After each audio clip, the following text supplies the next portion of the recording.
Kochiyama. Holla, swear to my Kasamas. When I grow up, I wanna be just like Yuri Kochiyama. And if she ever hear this, it's an honor. Cause when I grow up, I wanna be just like Yuri Kochiyama. Tama, serve the people proper. And when I grow up, I wanna be just like Yuri Kochiyama. When I grow up, I wanna be just like Yuri Kochiyama. When I grow up, I wanna be just like Yuri Kochiyama. I seen the picture up in Life magazine. You were sitting front seat for Malcolm's last speech. Saw the first man with the shotgun. Two more came to get the job done. Now who would've thought that it'd be you holding him?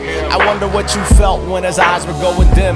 And if he never died, would we know that he exists? Or would he been the leader that we always seem to miss? Now there's no taking back whatever happens in our midst. You remind me that it's more than just a martyr and a myth. You could've said it quits many times ever since, and you find there will always be a reason for the fist. The last one to hold him could've been somebody else. You'd still be remembered for the people that you helped. They said to keep trying, but never losing hope. Revolutionaries die, but the revolution don't, and it won't. And I put that on my mama. Cause when I grow up, I wanna be just like Yuri Kochiyama. Holla, swear to my Kasamas. When I grow up, I wanna be just like Yuri Kochiyama. And if she ever hear this, it's an honor. Cause when I grow up, I wanna be just like Yuri Kochiyama. Comma, serve the people proper. When I grow up, I wanna be just like Yuri Kochiyama.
Studying the art of labor to create flavor to relate to listeners, alleviate the danger associated with strangers. Isn't it strange how we estrange ourselves from our neighbor? Enables us through music to connect, releasing fluids in our neck with the rhythmic forward movement of our heads and back again. Indeed, as we succeed, the pioneers, may we give back all that we've been taking through the years. I bleed for what I believe to be the truth, nurturing the seed planted in the fertile youth. The poetry hanging from the branches, either fruit.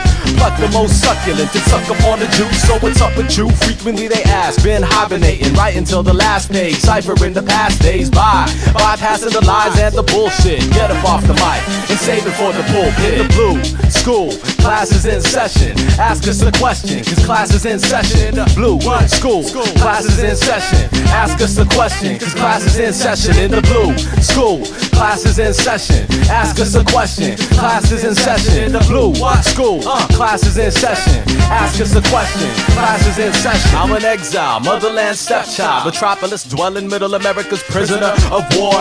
Combat the paper till the blankness is gone. Listen now, talk about the beat out. Howdy, I'm your host for today, Roger Tang. I wear a lot of hats, from executive director and founder of Parkville Productions to editor of the Asian American Theater Review, the foremost resource on Asian American theater, to secretary of the Consortium of Asian American Theaters and Artists and member of the steering committee of the National Asian American Theater Conference and Festival. Let me introduce you to Leilani Chan, chair of the steering committee for ConFest. Leilani? Aloha, Roger. I'm so excited to have you hosting this episode. I miss us not actually being together physically for ConFest and being in a strange city looking for places to find noodles. Yeah. But we will do it again sometime soon. Well, in the future. I am also I'm the co-chair for the National Asian American Theater Conference and Festival, as Raj just stated. And I guess I'll just tell you a little bit about what is ConFest. The Consortium of Asian American Theaters and Festival is CAATA. And we began with a National Asian American Theater Conference, which then became the National Asian American Theater Festival, which now we affectionately call the National Asian American Theater Conference and Festival. We call it affectionately ConFest. The ConFest was to happen earlier this year in August in Hawaii. And the name of the conference and festival is Ku'u'aina, Ku'upiko, and Ku'ukahua. And loosely translated to our meaning is return to the source. And we, of course, because of the pandemic, it has been put on hold until we can safely gather together. Our desire is to make sure that Hawaii is safe and our communities in Hawaii who are very vulnerable are going to be healthy and able to gather in large numbers when we bring ConFest to Hawaii. And of course, we want to make sure that everyone who comes the people we come are also safe. So until then, we began this series, not as a replacement for ConFest, but as a way to continue the dialogue and conversation with the National Asian American Theater community. And I just wanted to say that, you know, we're looking forward to seeing everyone come together. I am the co-chair along with Dr. Tammy Haile-Opua Baker, who is at the University of Hawaii and the founder of Hana Keaka, Native Hawaiian theater, Native Hawaiian medium theater, and the Hawaiian Theater Department at the University of Hawaii Manoa, where ConFest will be held. I wanted to say we are all very excited that President-elect Joe Biden and Kamala Harris have officially passed the Electoral College, and we're very excited for the first Asian American Vice President, Kamala Harris. And we are also super excited that the vaccine is starting to roll out. And it has been a heavy year for all of us. All of the theaters in the membership as well as board members have had to pivot to providing either online services or even social services to communities. And so we wanted to take this time with this final episode of the year to invite the cheerleader for Asian American Theater, Roger Tang, to be our host for this celebratory episode where we celebrate many of the artists and theaters in Asian American theater. And no one better than Roger, who has, even before CAATA, even before the first National Asian American Theater Conference, been collecting a knowledge base, right, of all of the Asian American theaters and artists and playwrights, everything going on nationally. Roger is the man who knows. Wow. And, thanks, Leilani. I'm so excited for this episode. And also, it is my duty to make sure that people know that CAATA is a nonprofit. We would love to have memberships. You can go to our website, sign up, become a member. You can make a tax-deductible donation to CAATA. As you know, this work we are offering for free online at this moment, but we really want to pay artists and pay our technical staff for making this happen. Behind the scenes, we have Ariel Estrada and Max Emiliano pulling this together for us every month. And in order for us to pay people and make sure that we can come together healthily at the next ConFest, we need your donations to sustain. Your membership comes with privileges as well that Roger might be able to talk a little bit more about later on. But most importantly, as a member, you will get notices right away, as we know, when we will be able to gather, and also other news happening in Asian American theater. So Roger, I'm so excited. Celebration celebration episode, and kind of you're taking us on a national tour of Asian American theaters across Turtle Island. Yes, I am. I'm going to introduce you to 7 different theaters across the country. It's only the tiniest bit of what we're doing around here in Asian American theater. We're doing lots of fun stuff going on, and I just wanted to. I'm so pleased to be able to introduce people to all of it. Yay! Well, take it away, Roger. Thank you so much. Thank you, Leilani. Yes. Now, I mentioned all these hats I'm wearing for today's episode because I need all of them to host it as we delve into the variety and richness of Asian American theaters across the country. And all of them have been busy throughout the past year, even through the pandemic, because art needs its voice to say. Now, today I come to you from the traditional, ancestral, and unceded territory of the Duwamish, the first people of Seattle. And it's with great honor and gratitude that we honor the generations of stewardship of this land. Now, as the editor of the Asian American Theater Review, I've been called the godfather of Asian American theater. I see what goes on with Asian American plays, actors, companies all across the land. A lot of mainstream theaters say that there aren't enough Asian American actors or scripts. How many times have you heard that? Well, I say balderdash. We exist, and we exist as multitudes. Let's start with the group I run here in Seattle, Porkfield Productions. Porkfield is the second oldest Asian American theater in the Pacific Northwest. Founded in 1998, Porkfield has had a number of names and programs, but 3 things have always held true. First, we've always centered Asian Americans as creators, whether it's as actors, writers, directors, or designers. The emphasis is to create original work. Second, we've always reached out to allies.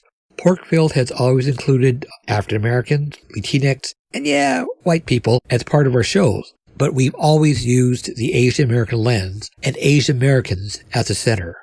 Third, our guiding philosophy is whatever we don't see out there, we create. What's missing? What isn't there? When we began in 1998, there were few Asian Americans doing comedy, either in improv or as stand-up. And, of course, the big guns like Saturday Night Live were almost completely lily white. So, Porkfield Players debuted in 1998, one of the first Asian American sketch comedy groups, and we toured throughout the Northwest from Eugene, Oregon to Vancouver, British Columbia. Here's a sample of our work. Hey, what's shumai? It's a pork fillet.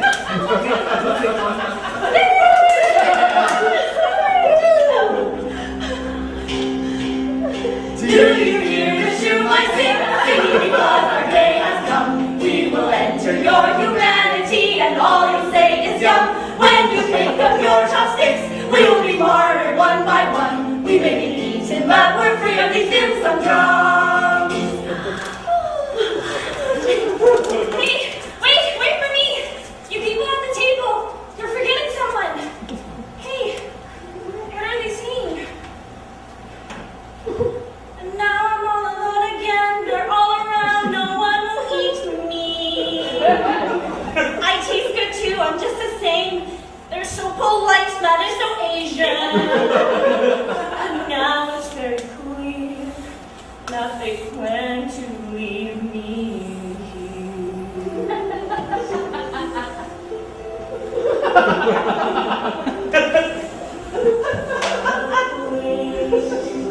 Pretending they will eat me. All alone, I watch them stuff their faces. Without me, there would have been 3 shumai, and they'd have sent us back. That's not enough, that guy would say. And what's that? I can't believe my eyes. They are pointing at the cart for another dish. And I know that they just can't be blind. I am here. Someone pick me up. I'm right here. Oh,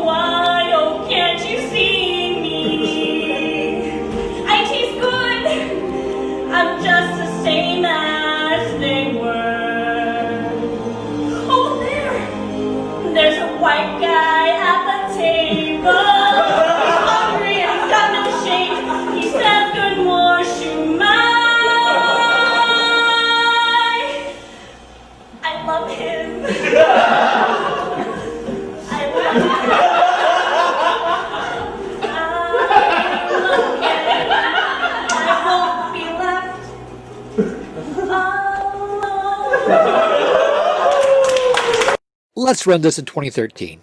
Porkville was getting a little restless, and we were looking for new worlds to conquer. Actually, we were getting old. Doing midnight shows on weekdays really doesn't mix with getting married and having kids. We noticed something. TV became the home of shows like Game of Thrones and Arrow. The bestseller list welcomed science fiction and fantasy, and the juggernaut of the Marvel Cinematic Universe began to dominate movies. But where were the Asians? The light dawns. Voila! Porkfield Players became Porkfield Productions. New focus on genre geek theater. First show, a steampunk play by local writer Maggie Lee. Our second, Carla Ching's Fast Company, about a family of Chinese-American conners. And we were the first Asian-American theater to produce it. As we progressed, we created a reputation of conjuring technical wonders on a budget, whether it was avenging Thai ghosts, projection magic,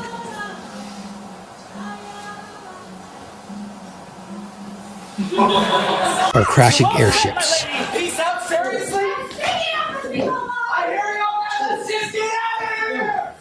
Goodbye. Steampunk, heist story, fantasy, ghost story. Pop culture shouldn't be a playground for just white artists. We wanted to play too. Come on, I want to show you something. I don't think we're supposed to go up there. Of course not. That's why we are. Is it safe while the train's moving? You ain't afeared, are you? I'd be a fool if I wasn't. But I'm coming. I raise you a guinea. All right, I will take 3. And I'll raise you a crown. Fine. 2 falcons and an eagle. 3 falcons. Sorry.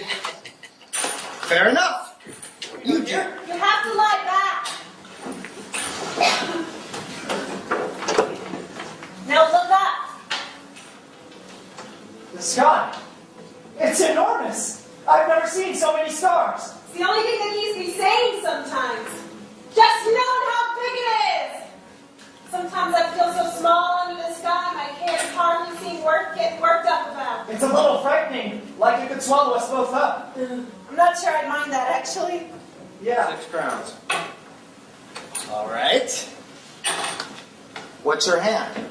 2 pair, owls, falcons. 4 eagles. Thank you very much. Well, I'll be the queen of daisy cakes. This is turning out to be fun after all. All right, you deal. When I met you, you were Yelling out a window? Yes, and I just wanted to thank you.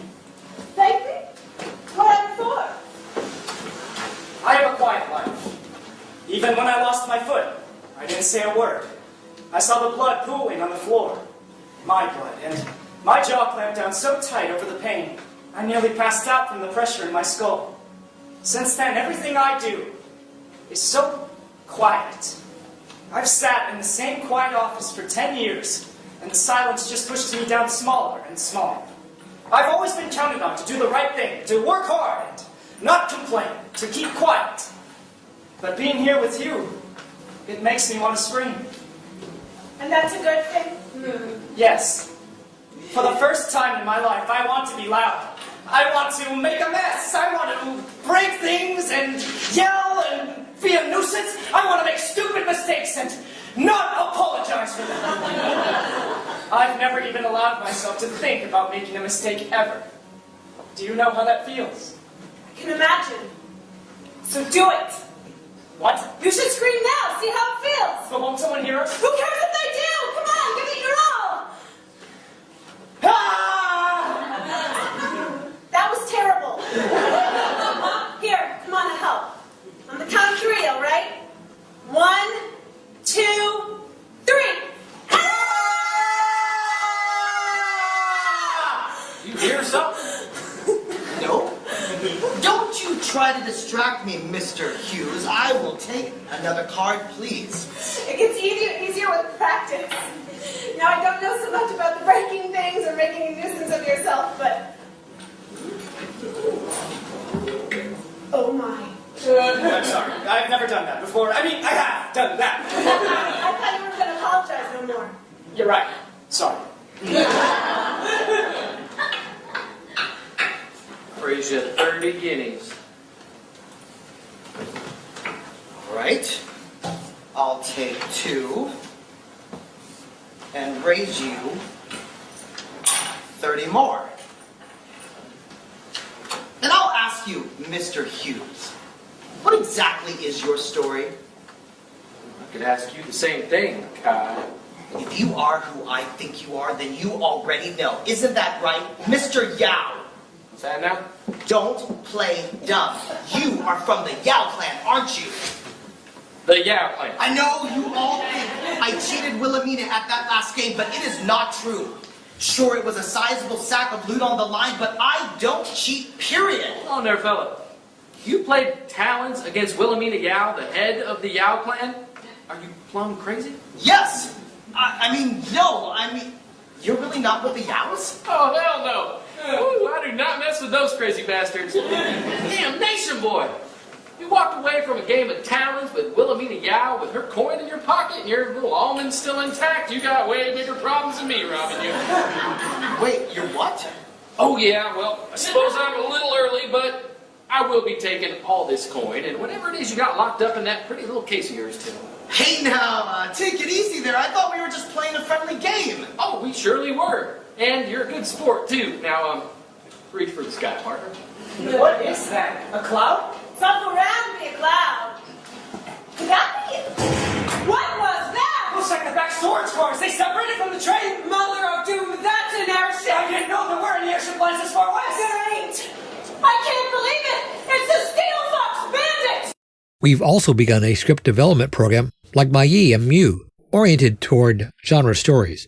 We present them in a festival called Unleashed, New Pulp Stories for the 21st Century. In our first 2 years, we presented 10 new scripts in our festival, and 5 of them have received offers for full productions. We've just finished our 3rd festival. Too soon to figure out our batting average, but don't be surprised to hear names like Julia Zumi, Patrick Zhang, and Jesse Zhao on stages near you. And that's the purpose of Parkfield, to bring variety to American stages using the many genres that inhabit pop culture.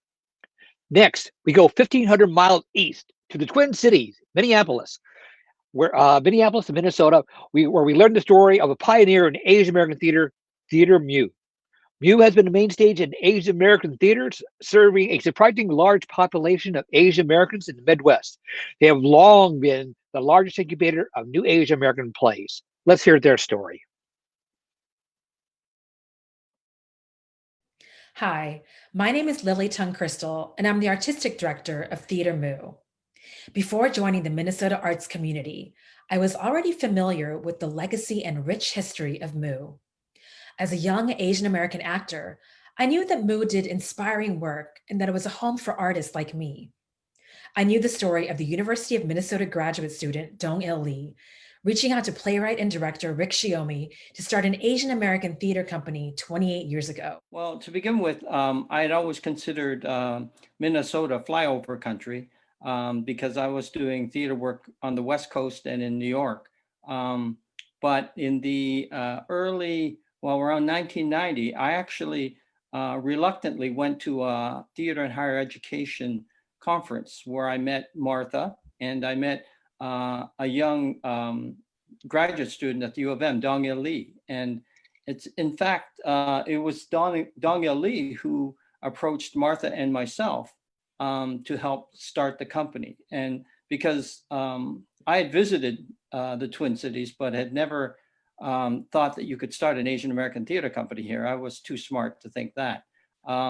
But Dong-il Lee was one of those idealistic young people, and he wanted to start the company and knew that I had been in Asian American theater. And because I had worked with Martha and she was a professor of theater at Augsburg College, he asked both of us to separately to help him start the company. So the 3 of us plus then he went out and found Diane Espaldon, who became one of the co-founders, but also the first managing director. So by the time we got to 1992 is when we basically formed the company. Over the course of 10 years, Rick and his wife, director and educator, Martha Johnson, nurtured that wild idea into a prevailing arts organization. This nurturing quality is a recurring theme as I hear more anecdotes of Rick and Martha going out and finding Asian Americans to act in their shows. Folks sometimes with no theater experience, but who would eventually become core artists of a quickly growing, nationally known family. Eventually, Mu fostered a taiko drumming program called Mu Daiko, and Theater Mu became Mu Performing Arts. This next decade of Mu would be dubbed the golden years, as the company flexed its artistic muscles and started producing large-scale shows from Shakespeare to Sondheim. With Penumbra Theater, Pangea World Theater, New Native Theater, and Teatro del Pueblo, we formed the Twin Cities Theaters of Color Coalition to work against funding disparities in the arts. Then in 2017, Mu Daiko formed its own company, and we reverted back to Theater Mu. 2 years later, I would become its third artistic director. So I knew of the broad strokes of Mu's story, but as I made the move from the Bay Area to the Twin Cities, I began to gain a fuller understanding of the Asian American communities here and how they differ from those on the coast. For instance, there is no Chinatown here, or Little Tokyo, or Little Saigon. What we do have is Frogtown, a large quarter of St. Paul that's home to a thriving immigrant, New American, and Southeast Asian community. Minnesota actually has the largest population of Southeast Asians in the nation, most of whom are Hmong Americans. Mu was also the first Asian American theater company to write and produce a play about Korean adoption, as there's a huge adoptee community here. In fact, Mu has had the opportunity to commission and premiere 56 new plays, including the works of Mei Li Yang, Leah Nanako Winkler, Saimutha Vangsai, Jessica Huang, and Lauren Yee. We've nurtured performers who now have national careers, including Katie Bradley, Eric Sharp, and Megan Kreidler. Again, that accomplishment comes from nurturing rising artists, especially given our distance from the coastal theater communities. These demographic and geographic nuances guide Theater Mu's work. I've told a lot of people since I've been here. I've only been here since August, so this is my 8th month, or this is my 9th month. And I'm really astonished by how strong Mu's community is. Like, people are so loyal to Mu. And from the artists to the supporters to the fans, and I've never quite seen anything like it anywhere else in the country at a theater. So I feel really blessed to be part of that community and to have such a strong force. We saw this support when in March, the pandemic forced us to shelter in place. Even before that order, the Mu staff had decided to work remotely and started brainstorming our next moves. We let our imagination and low risk aversion take over. The very next week, we had our first Mu Monday, a virtual table reading where artists from around the country read plays by Asian American playwrights. And we offered a family explorations program where Mu artists taught theater activities to children and their families. Shortly after, we produced our first Mutini Hour, where we drew on the staff's past TV experience to create an online talk show with Asian American theater movers and shakers. I have a surprise for Amelia and Philip. Oh, so, oh no. Yeah. No, I do. It's all, I don't know. I don't think so. Hold on. Maybe I need a drink refill for this. Do you want to go get a drink refill? You're welcome. I'm going to be right back. Okay. Wait, Lily, can we talk here? Whoa! Whoa! Wow. Holy! This is great. My God. Okay. I've been watching. Oh my God. Thank you so much. So I want to know what's going on before I start. Wait, so okay, I want to introduce to our audience who's in the room. So these are all people who have worked together before and who are the people that led the way for all of us. I am amongst the brilliant. Crazy. So Eric Hayashi here, who is the executive director of AATC. Greg Watson, Robert Kikuchi Gojo is here. And Nancy Wong. And Nancy Wong. Hi, Nancy. Amy, actor. And hi, Amy. We've never met, but I know your work. Thank you so much for being here. I watched you. on your little routine. Thank you, Amy. And Sure. David Henry Huang is here with us, playwright, and Kelvin Han Yi, the actor, and Sharon Oman, the actor. Oh my Thank you for God. motivating I me. watched you. Look Oh at all my these God. old people. You're all old. Dye their hair. I know. This is a senior citizen club. Along the way, other theaters asked us logistical questions like, how do you collect RSVPs? What if no one watches? What's better, Facebook Live or Zoom webinar? Is there a marketing budget? Our answer was always the same, just do it. We started producing our 3 programs every week. Ultimately, our virtual programming allowed us to build community and audiences nationwide and globally. And then George Floyd was murdered right down the block from us. There was undoubtedly a tonal shift in the Twin Cities, and through the grief and trauma, we began to hone in on the social activist aspect of our mission. We joined other Asian Minnesotan organizations to combat anti-Blackness and COVID-related racism. We printed posters for protesters, used our social media to share important think pieces, and translated state updates for non-English speakers. We joined meetings with the mayors and sit-ins at the Capitol. When we transitioned back to our art, we carried with us this sense of urgency and became more intentional about our programming. In July, we produced Replays, a virtual play festival where pairs of Asian and Black playwrights co-wrote short plays responding to the current moment in the Twin Cities. We organized the 24-hour Play Fest, where 30 Asian American artists from around the country gather to write, rehearse, and present 6 10-minute plays all in one day. And now, we're focusing on our main stage production, Today is My Birthday, by Susan Soonhee Stanton. In the show, the search for personal meaning mirrors the social revolution of the pandemic, as each character desperately tries to find connection through isolation. The story is cleverly told through phone calls, voicemails, and radio. So we have this incredible opportunity to create a fully designed multi-camera production that takes into account COVID safety. It also combines the video elements of film and television with the live elements of theater to become its own new art form. You can catch Today is My Birthday on our virtual stage, February 5th to 21st. I'm thankful to the MOO staff for going out of their way to learn new skills and being open to wearing different hats. I'm thankful to our board, who trusts us to make mission-oriented decisions. And I'm thankful to our supporters for learning alongside us and engaging with this new and interesting programming. Almost 30 years ago, away from the larger and varied opportunities of the coasts, a home was built for Asian Americans here in the Midwest. This pandemic has given us the opportunity to open up our doors to new artists and audiences. And now we're engaging with folks from 43 states and 12 countries. I believe that's the legacy of MOO, that the founders dared to create a theater company where it didn't really make sense. And they proved that Asian American communities thrive in every crook and cranny of this country. And in each community, there are potential Asian American artists who just need an opportunity to create and be nurtured. As we continue through this journey, our hope is that we keep moving Asian American theater forward.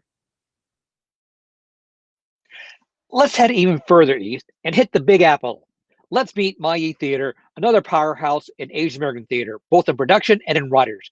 They boast one of the largest stables of Asian American writers ever assembled, with writers like Hui Win, Lauren Yi, Leigh Nanaka Winkler, Susan Soonhee Stanton, and more. They've been winners of Obies, Emmys, and more awards than you can shake a stick at. If you're producing Asian American theater, you're producing one of their writers.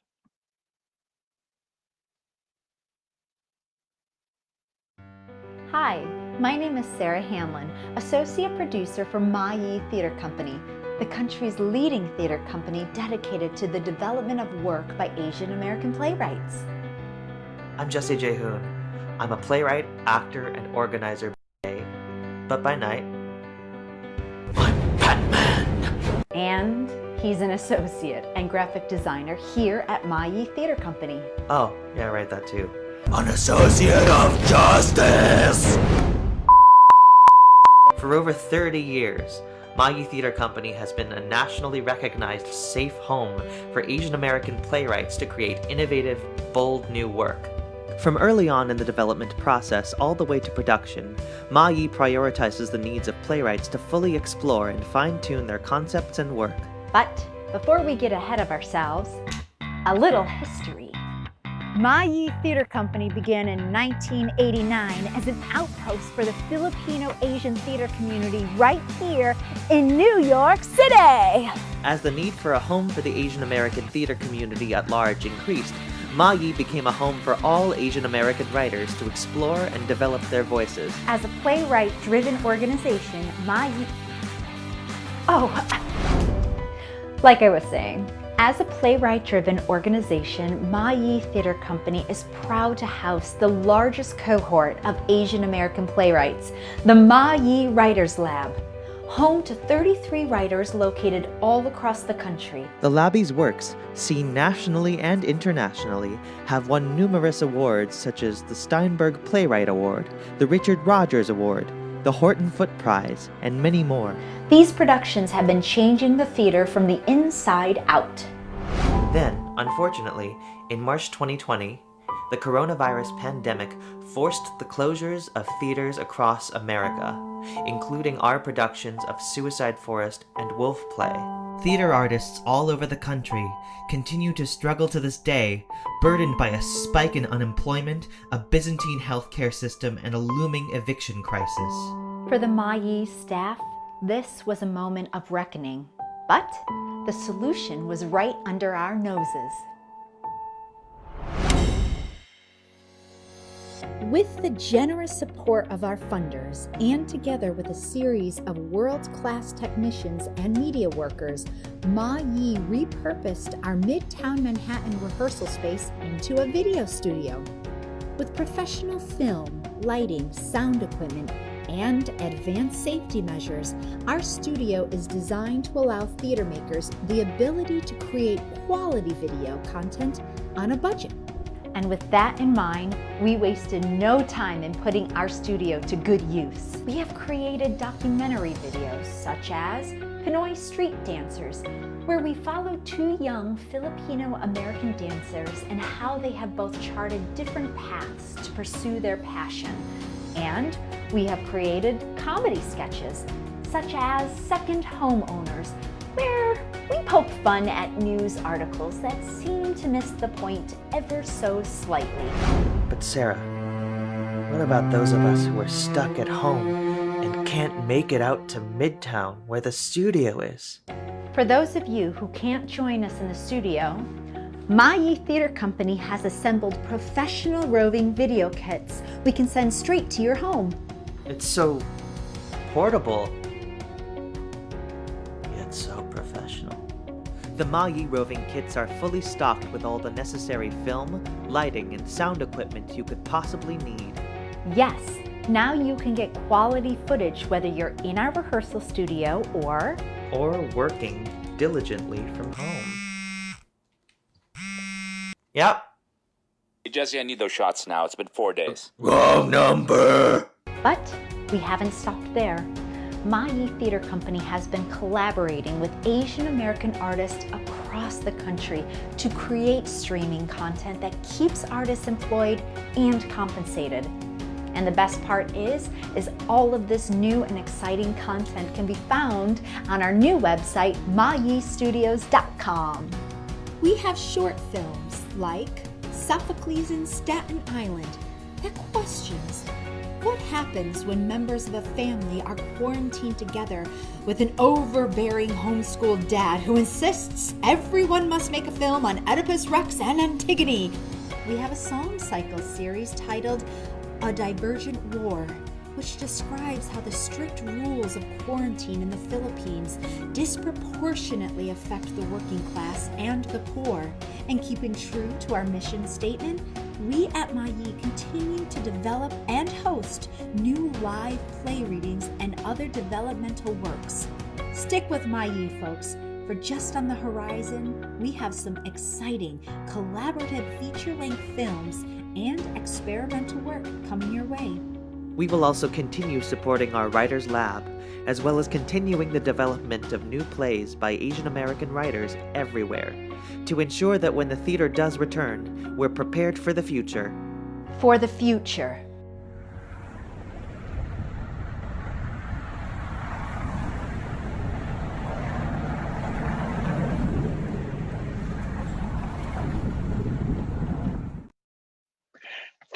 Thanks, folks. Let's jog up to New England now, and let's meet one of the newest groups around, the Asian American Theater Artists of Boston. But even though they're young on years, they're mighty in their work. In fact, we use some of their artists up here in Seattle for Porkfield's Unleashed Festival. Hi, CAATA. My name is Micah. I use they, them pronouns, and I'm so excited to be sharing digital space and time with you to be talking about Asian American Theater Artists of Boston, ATAB for short. I am a skin, warm-hued, mixed Tagalog person currently wearing a barong Tagalog and large dangly lavender earrings. My hair is dyed blonde, and I am in my childhood bedroom, which you can imagine as you see fit. What's up, Sarah? Hey, hi everyone. My name is Sarah. My pronouns are she, her, hers.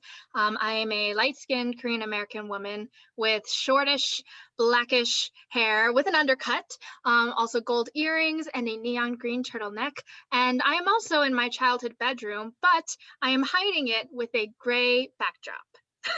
And I am currently in Schwenksville, Pennsylvania, which is the traditional land of the Lenni Lenape people. And I am in what is colonially known as Northern Virginia, the unceded lands of the Manahoic people.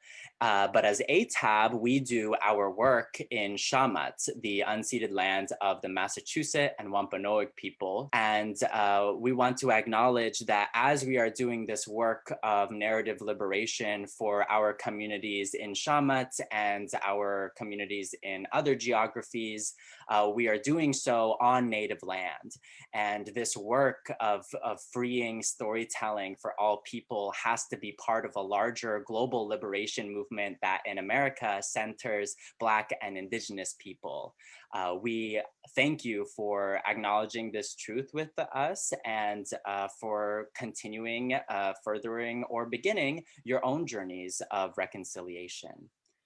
Today, we want to take time and space to talk about our origin story as ATAB and sort of bring you to how we got to where we are now in November of 2020.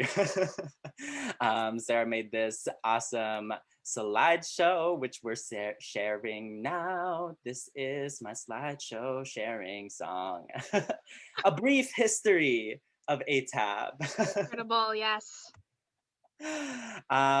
So these are pictures of beautiful humans that we love and care about, and in some of them you'll see gatherings from how Sarah and I met, which is through a tradition at the Boston University School of Theater, wherein Asian American students and Asian students gather one or a few nights a year under Asian dinner to eat and be merry and celebrate community together. This is how we met, and it sort of became the founding grounds for our eventual collaboration as ATAB after I went to CAATA ConFest in summer of 2018, met Kat Ramirez, and learned through them how Philadelphia Asian performing artists became a community-based scene for Asian folk. I sent Sarah a Facebook message and was like, yo, you wanna do this in Boston? And Sarah was like, sure. So we did. So yeah, we made a Facebook group just adding all of our friends that you see here and also people that we just saw working in Boston that were Asian American or of the Asian diaspora, and just added them into the group so that we could just get everyone to know each other. And we also created a mission. So our mission as ATAB is we seek to empower and connect Asian American, Pacific Islander American, Swana American, and Kanaka Maoli artists in the greater Boston area. We started from there and then used our Facebook group to post auditions, events, resources, shows that people were in, and just kind of put out awareness about everything that was happening or that ways that we could help each other. as Asian American artists. And then eventually we were able to partner with theater companies.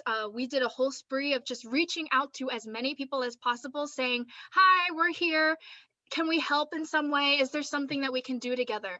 And because of this amazing season that happened in Boston from 2018 to 2019, we were able to do quite a lot. We partnered with Company One Theater on their show Viet Gone and did Viet Gone at the Gate, an open mic event at the Chinatown Gate.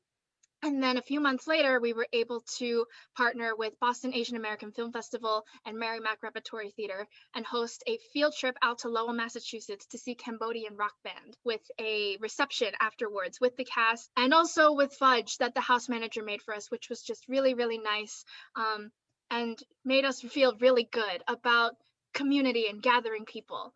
At the same time, we were also able to start creating our own events, and we put out a reading of This Is Not a True Story by Preston Choi out at the POW Art Center with the support of API Arts Network. And that was kind of our big, I mark that as a formal introduction of ATAB to the Boston theater community, because again, we were just inviting as many people as we knew to come out and just meet us so that we could see how we could all work together. Yeah, and that was also through support from BU CFA College of Fine Arts Social Impact Seed Grant. So a lot of our work has been leveraging our access and resources as BU students to support our communities in however way we can. By December of 2019, there had been a whole lot of shows that happened that featured Asian American, Pan-Asian representation on and off stages in the theater companies and also educational institutions. So we were able to then partner with API Arts Network, Asian American Playwrights Collective, and POW Arts Center to put together Reflect and Refresh, which was a two-part event. Part one being Reflect, gathering artistic directors and producers from the greater Boston area to just talk about what happened that past season and what felt good, what we learned, and most importantly, how can we continue Asian representation and let it grow, not let it be a one-year trend just because Crazy Rich Asians came out. And then part two was a refresh reception where we just gathered everyone from the community to, again, enjoy good food and good music and just be able to be together for this one night and celebrate the whole year, and also thinking of good wishes for the year after.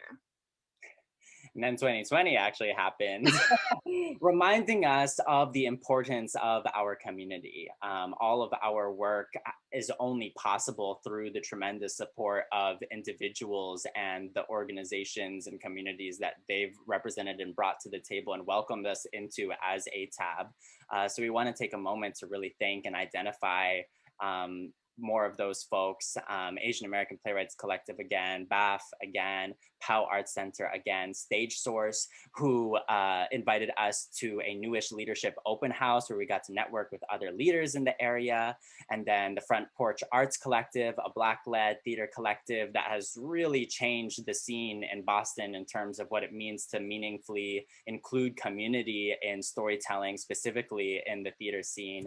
And then, of course, API Arts Network and Company One Theater, an often collaborator, and Boston Playwrights Theater, who helped us get off our feet by giving us a space for social gatherings and open mic nights as we were just starting out, just meeting in Sarah's apartment, figuring out what to do next. We are really thankful for space because that is such a huge and important issue in the Boston theater scene. And I wish for everyone to have a dedicated arts space like the POW Arts Center, which is in the heart of Chinatown in Boston. Everyone deserves to have a place where they feel safe and can tell stories meaningfully for each other. Yeah. And then 2020 happened, and this was a time when neither of us were in the Boston area anymore. I had gone off and trying to figure out freelance artist life, and Micah went abroad. And so ATAB was in a place of kind of figuring out what to do next. And then the pandemic happened. And then it came to a point where I was figuring out how I could stop just sitting around in my house, and how I could just make an impact to a community and just help others, connect people together again. I was also looking for a creative outlet because I was working at my father's restaurant almost every day, and I wanted to give myself more things to do. So I reached out to our ATAB Facebook group asking, what do people want to do? What do people need right now? And people wanted to act and create. So we put together a 6-part play reading series with all Boston-based or Boston-trained Asian American artists involved. And at the same time, we were able to amplify different organizations that we should donate to during this time when everyone is in need. But I felt like these organizations were talking about very specific issues. And so we were able to do that and create amazing work, fun work, made people feel good, and gather people from like all over the world, really. And we couldn't have done it without HowlRound for live streaming all of the plays, for POW Art Center and Company One for their financial support, and also Chuang Stage, and Mavis Menelotto and Michaela Witt for the logistics and technological support.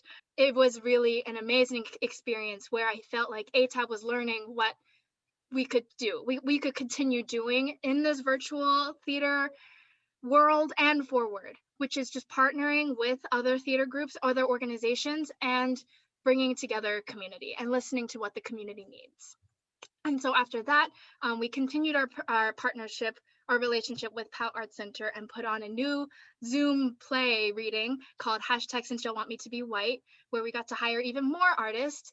And then we also participated in Company One's fieldwork convening, where we got to talk about how to produce in a pandemic. And this convening was for all artists that were just learning, trying to figure out how to navigate, how to live, how to create during this time. And so ATAB was able to be a part of that. Really excited to keep going, partnering again with Allison Chu and Chuang Stage, and then looking to sort of full circle return to Philadelphia Asian Performing Artists, taking advantage of our distance, but our ability to connect virtually and program together and build out this intergenerational, multi-geographic community even further. We extend an invitation to all of you. If you feel like you can find a home in ATAB, please reach out to us. And yeah, let's get cooking. Food is our recurring theme, if you haven't guessed already. Okay, that's ATAB, everybody. Thank you, CAATA. Thank you. CAATA.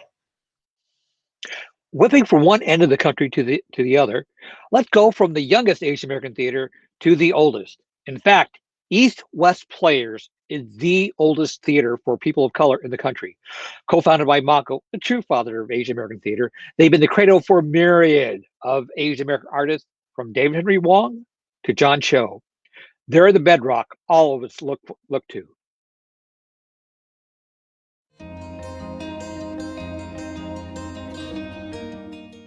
Hi, my name is Andy Lowe. I'm the Director of Production and Casting for East West Players, and being part of East West Players is a great thing because, you know, it's very much a generational company.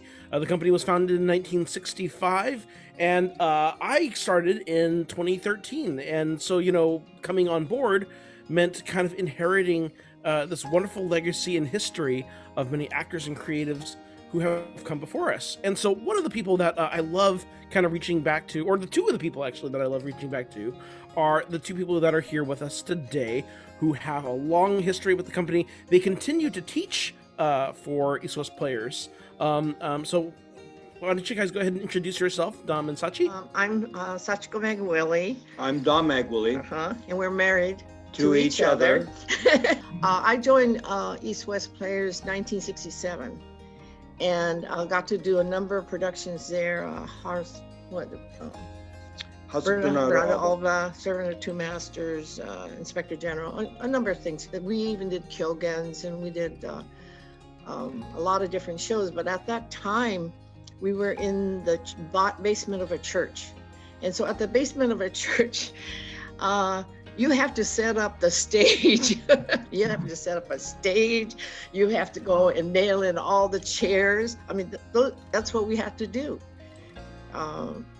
You just did it, period. You know, you can complain about it, but you still did it because Mako said so.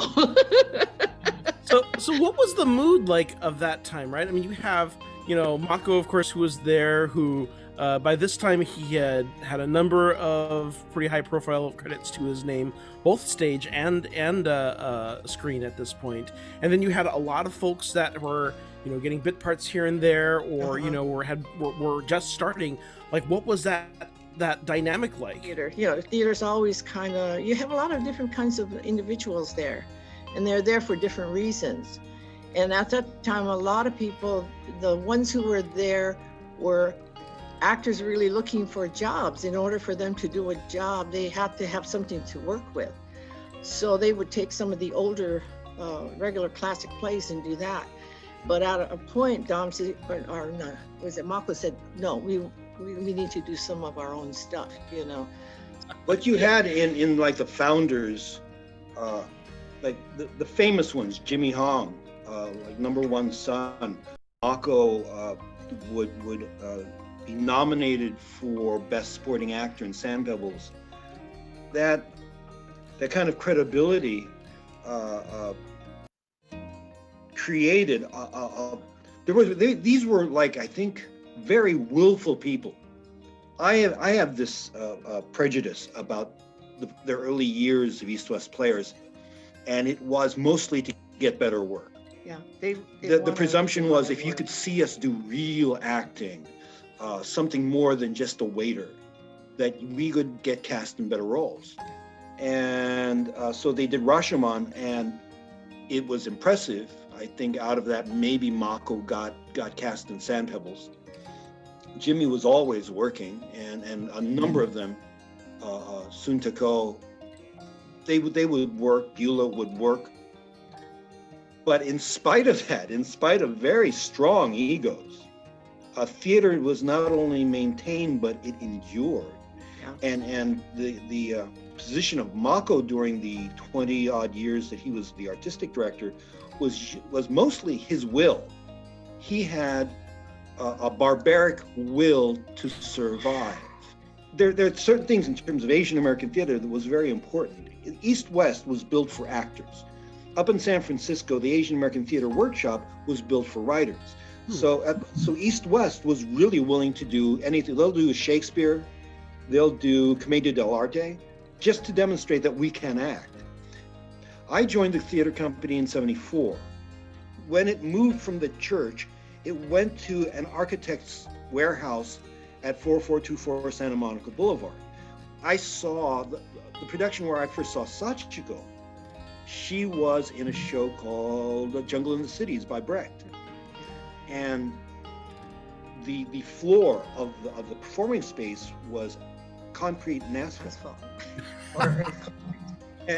But there were 30 Asian American people on the stage without dialect doing Brecht, which shook me to the core, because I had no idea. He thought he was only one. I came out of ACT, I got training. I didn't see anybody who looked like me.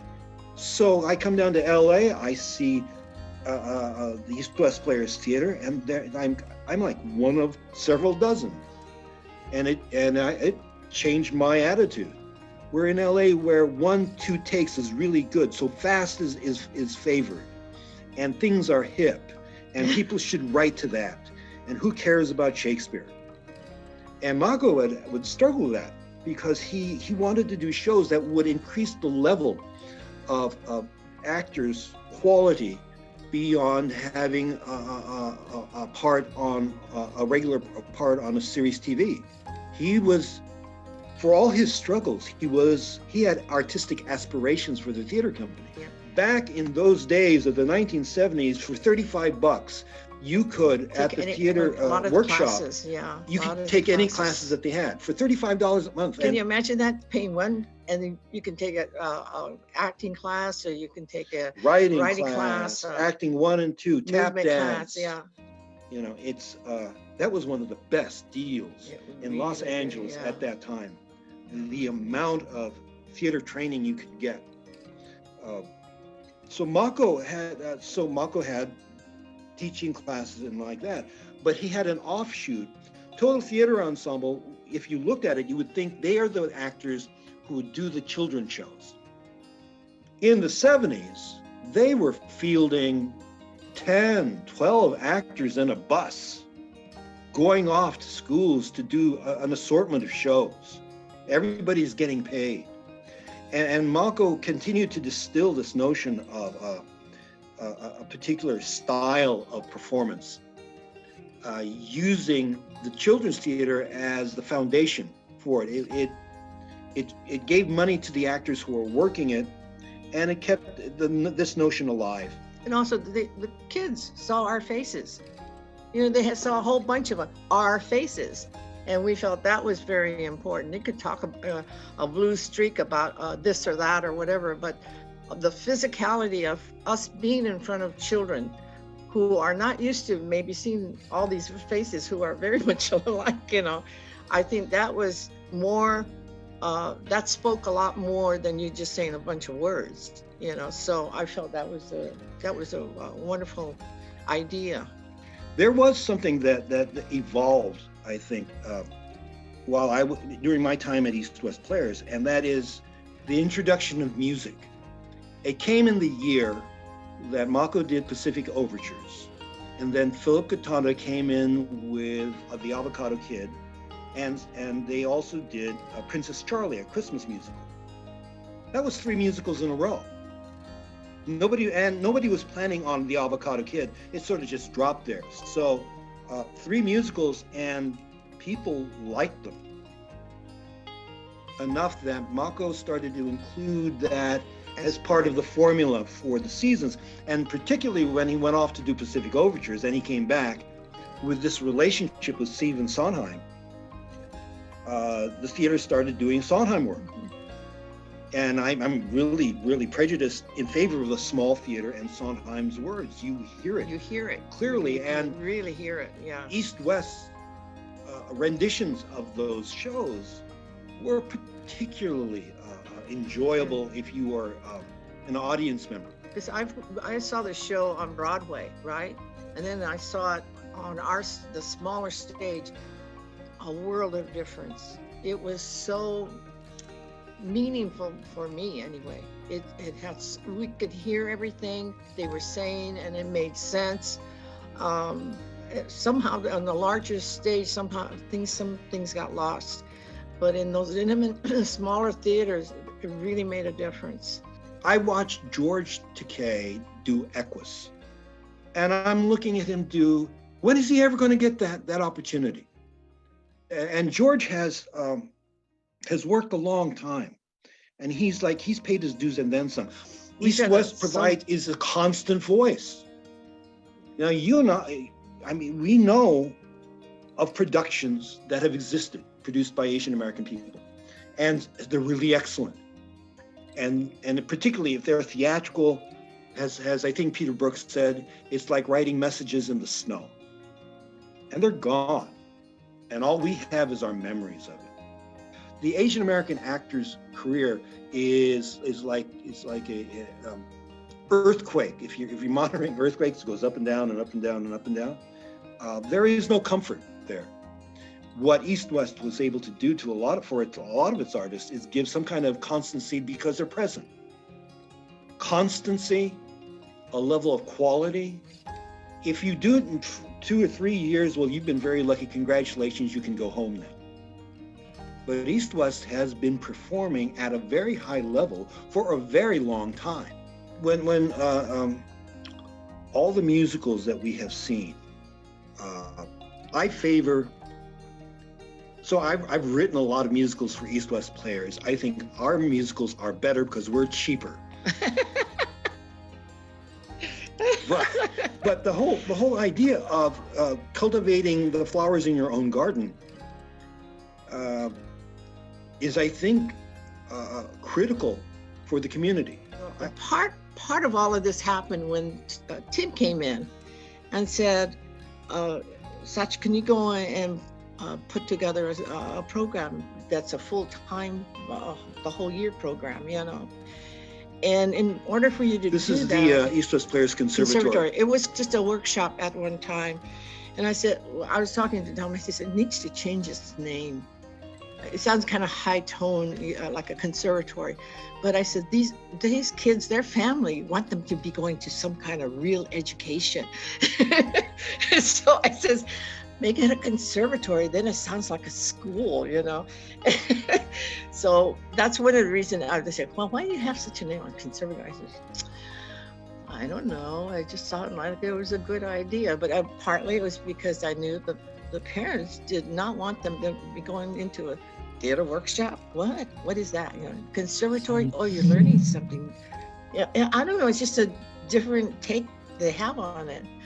But out of that, we were able to get Kim Yuri and John Lone. They came with us into the community and brought people back. It was, you know, we did what we could. We didn't have a lot of money. We didn't have a lot of anything, but there is some chutzpah we did have. A little bit anyway.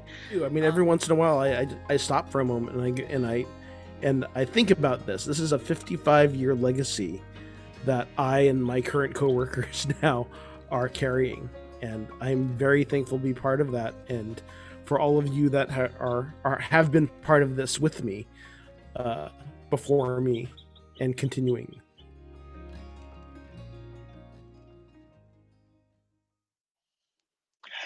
Let's cruise up the California coast to our next theater, Bindlestiff Studio.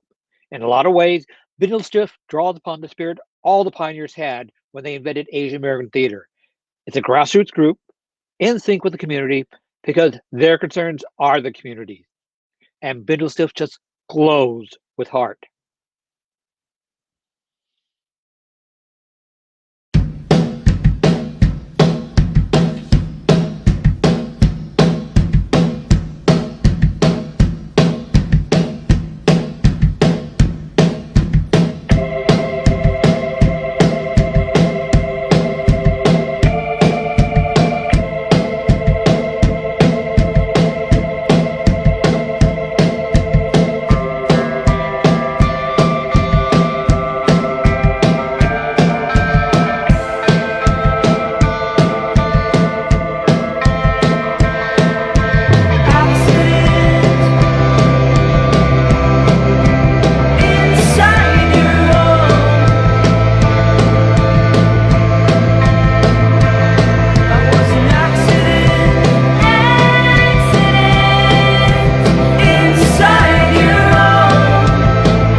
Chopet.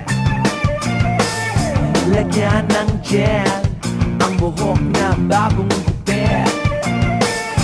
Ilabas mo na sapatos at lontar. Hanep umorma, walang kontra. Isang linggong pinapunan, isang buwan mong inabangan. Tibak ng mga gitara, mga paborito mong kanta. Halapira.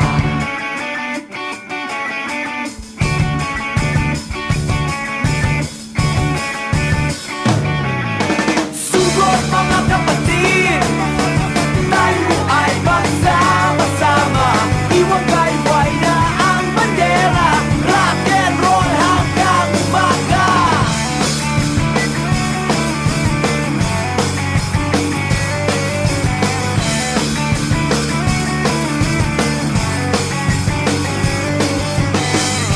Ngayong gabi ay magsasaya, manunood ng mga banda, sumayaw na parang asong ulol, sa baho at tambor na lumilindol. Hey! Isang linggong pinapunan, isang buwan mong inabangan. Tibak ng mga gitara, mga paborito mong kanta. Halapira.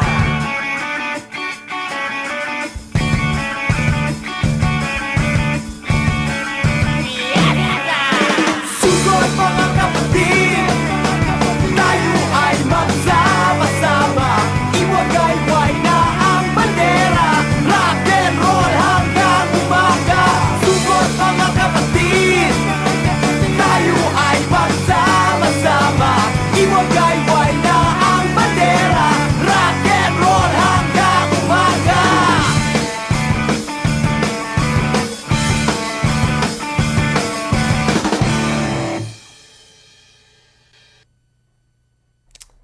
Hi everybody, my name is Aureen Almario and I am the Artistic Director at Bindlestiff Studio. We are located in unceded Ramaytush Ohlone land, now known as San Francisco. Specifically, we are also in Soma Pilipinas Cultural Heritage District. Bindlestiff Studio is the only black box theater dedicated to Philippine X-American performing arts. And our space is multi-purpose, serving multiple disciplines, as shown in the previous video you just watched.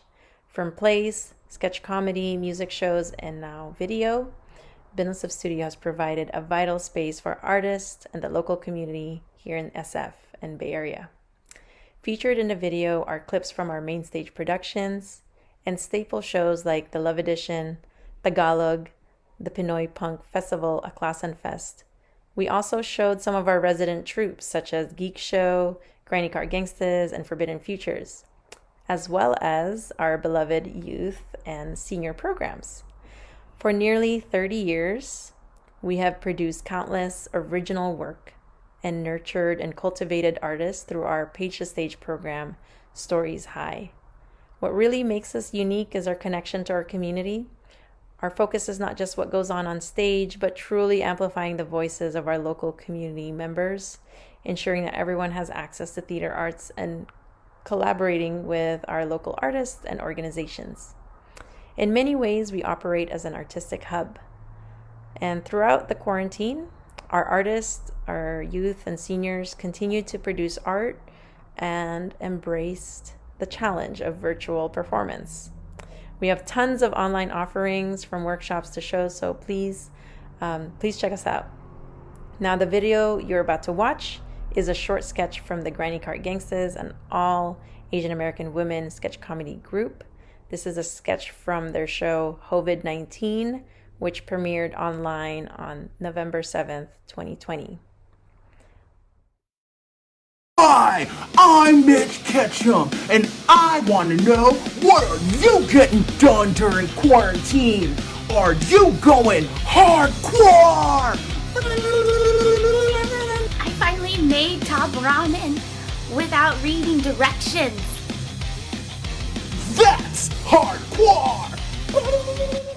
After I put the kids to bed, I finally watched that movie where Adam Driver and Scarlett Johansson fight and cry. That's hardcore! I pierced my own ears.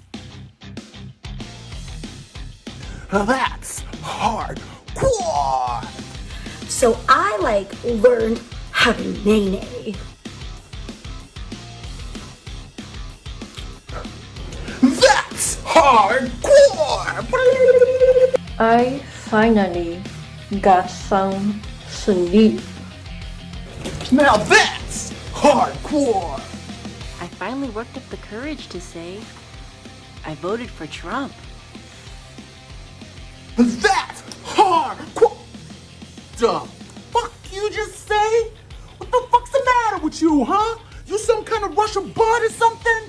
Why don't you go in your garage, turn your engine on, and carbon monoxide yourself to sleep, you racist dumb fuck!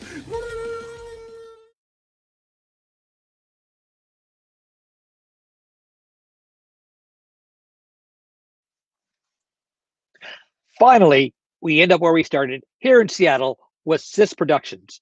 Centering Asian American women, SIS Productions has been a quiet groundbreaker here in the Pacific Northwest. And run by one of my closest friends, SIS is a great peer to Parkfield as we constantly share artists, expertise, and effort. We happily coexist because there's more than enough room for all of us.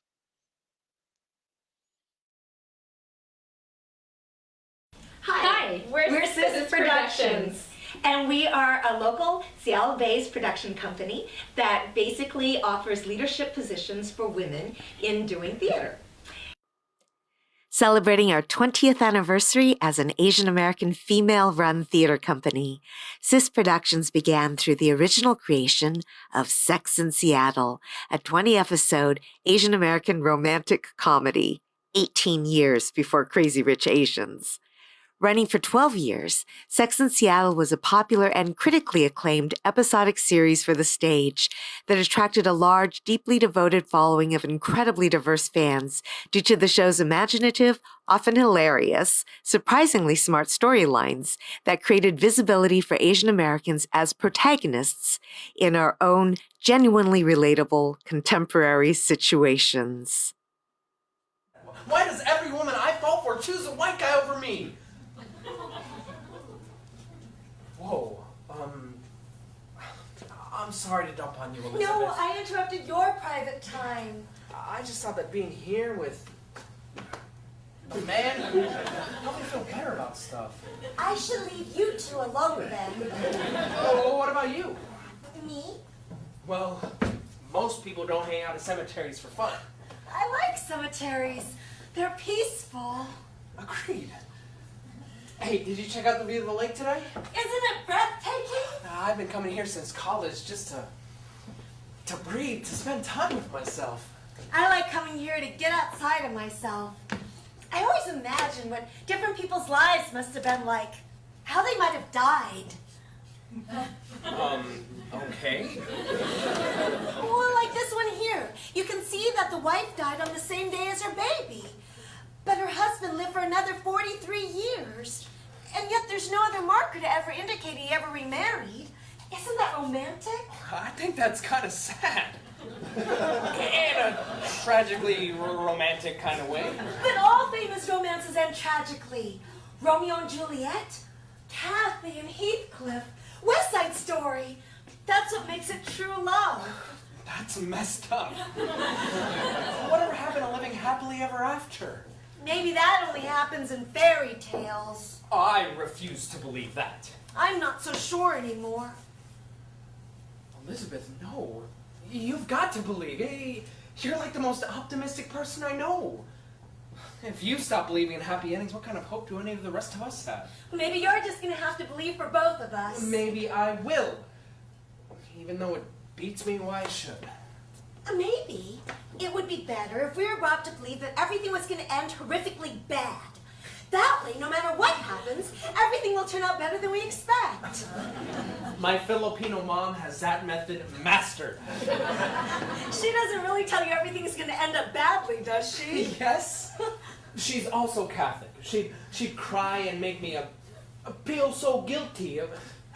It was her way of scaring me from doing anything wrong. What about your dad? He's Japanese American, so he's smart enough to let my mom have her way. My parents are the exact opposite. All the Chinese stories they told me were about being the perfect, obedient child. I would be blessed with great fortune and happiness if I pleased my family and did everything right. So I grew up learning what not to do, so I have no clue what I should be doing. And I grew up learning what I should be doing, but now I have no idea what to do because nothing worked out the way I'd planned. I'm willing to help you out if you do the same for me. Sure. So, what'd you come here to think about? I've already taken up too much of your time. Well, hey, I don't... I mean, Bruce Lee and Son are great and all, but it's nice talking to a real person, too. May I get a rain check? You got it. George, buddy, you've inspired me. Elizabeth, this is for you. Ready?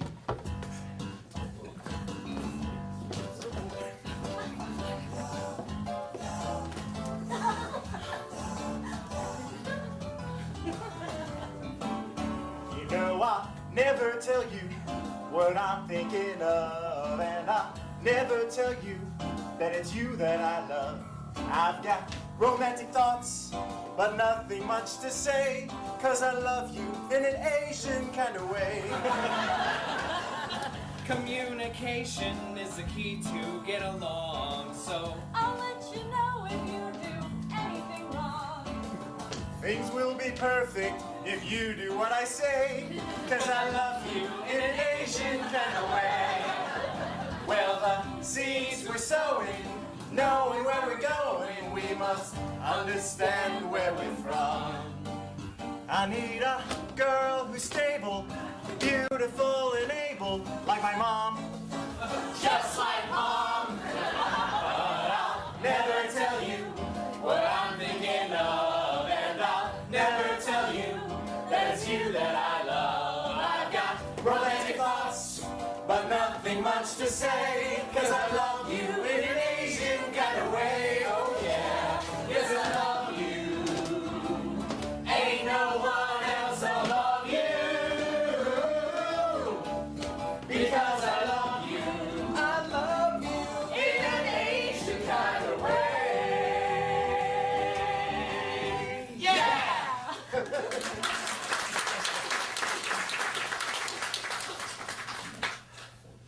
Elizabeth? Yes?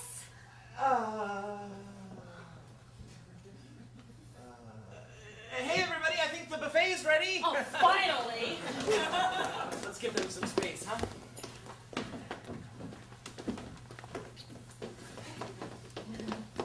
Don't they make a great couple? Yeah.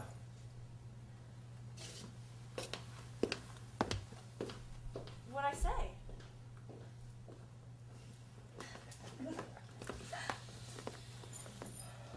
Do you want to ask me something?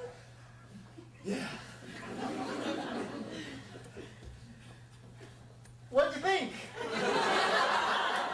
Oh, Kenneth, well, that was so romantic. I was hoping you'd like it. When Colin suggested it, I wasn't sure, but Colin suggested it? yeah. I'd almost given up, but he wanted you to have your fairy tale ending, so he's been helping me with everything. Kenneth? SIS Productions also produces the Northwest premieres of the newest Asian American plays in the country, often introducing Seattle to playwrights such as Lauren Yee, Michael Golomko, Julia Cho, Nandita Shenoy, and Deepika Guha.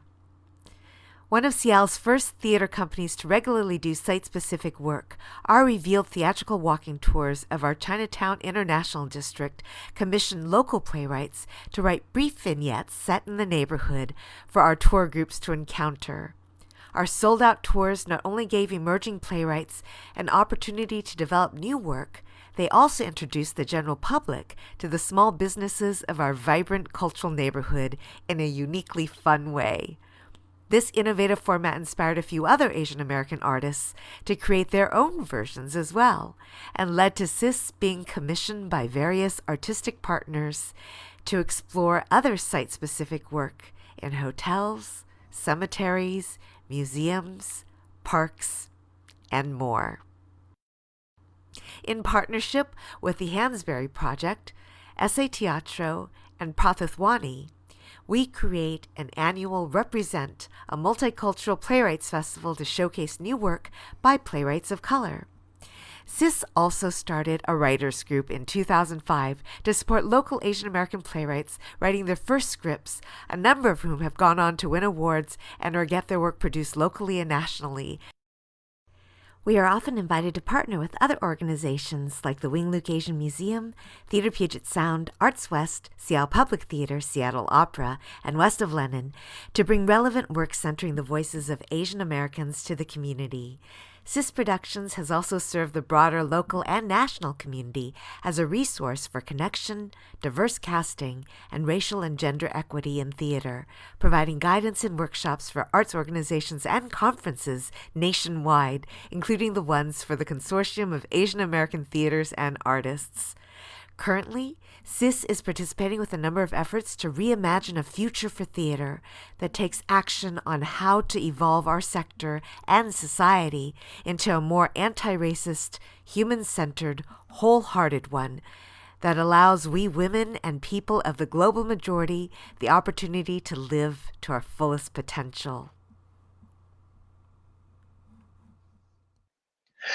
We've gone through 7 theaters and we have begun to scratch the surface. I haven't said anything about the wonderful work done by Pan Asia Rep and NATCO in New York, Silk Road Rising, Chicago, Pacifica in Baltimore, Papa in Philadelphia, the Theater Diaspora in Portland, or even Repertory Actors Theater and Prathithwani here in Seattle. But time isn't infinite and we can't stay on forever.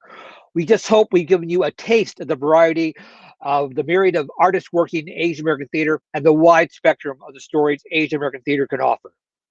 If you want more, check out the CAATA website, check the APAC website, and check my site, the Asian American Theater Review. And let's thank our funders out there. We could not do this and any of our programs without them. And thank you for Ariel and Max to helping producing this online presentation. Let's see. Next episode, Monday, January 11th. Impact COVID-19 on our communities, hosted by CAATA Vice President Katie Sharp, who is the Artistic Director of Generic Theater Company in Austin, Texas. And let's not forget, yes, we're going to, and in February, there'll be another one. Now, don't forget, you can make a tax deductible contribution to CAATA and help us further our mission.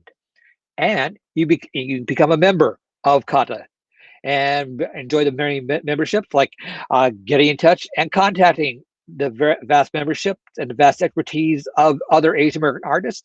There's no need to walk blindly into the industry when you can consult other members in the organization. And we have our website, and we're coming up on ConFest. We will meet you in Hawaii. So until next time, thanks for joining us here on the Virtual ConFest with CAATA.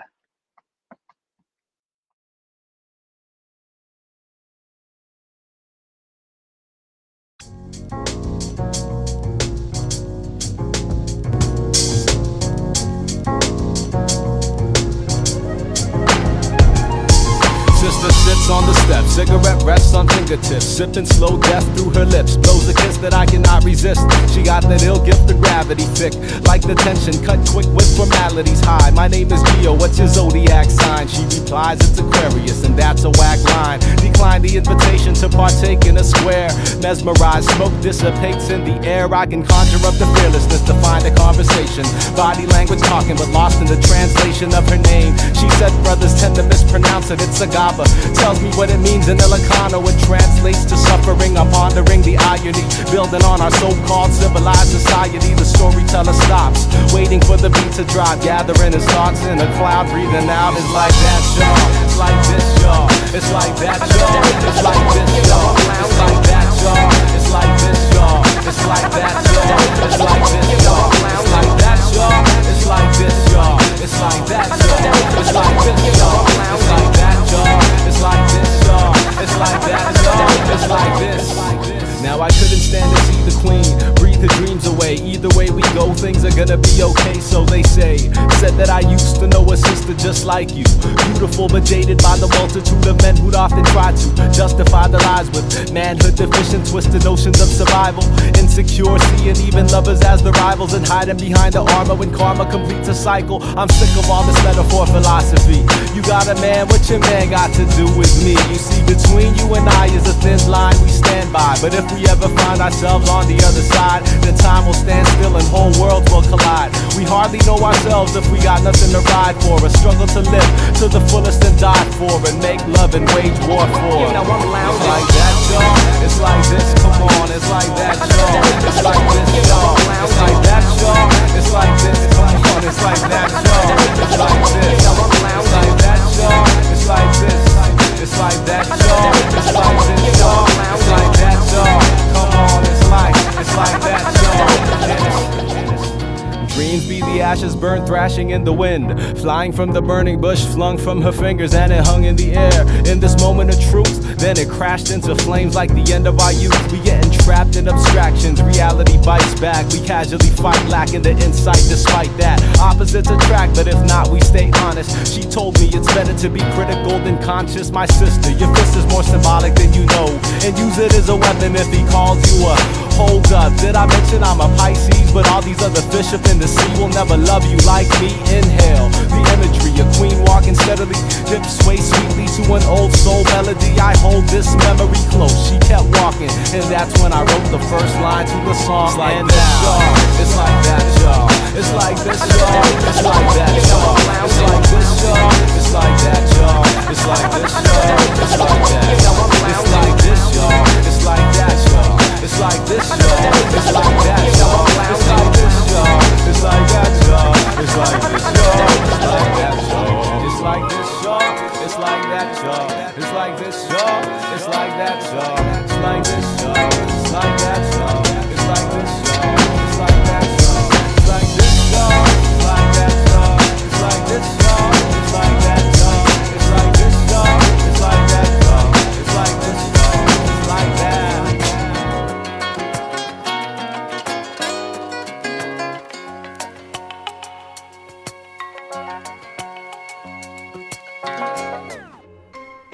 Yeah, I be a patient man, waiting for the rain to come down. My feet touch the ground, but my in the clouds. I be Prometheus Brown, stealing the fire out of heaven. The setting is several city blocks off the 71 stop. I walk about the district, distracted by the decadent madness of all the undergrads and addicts, club rats, head space cadets and pragmatics. One of the few places that they coexist on the planet. Whatever happened to the Avenue before the summer of 2002? Lounging with crew on 42nd. My, how time flies when we're waiting for the chariot. Eating vegan sandwiches with cannabis, subtracting our sobriety, pondering society and self.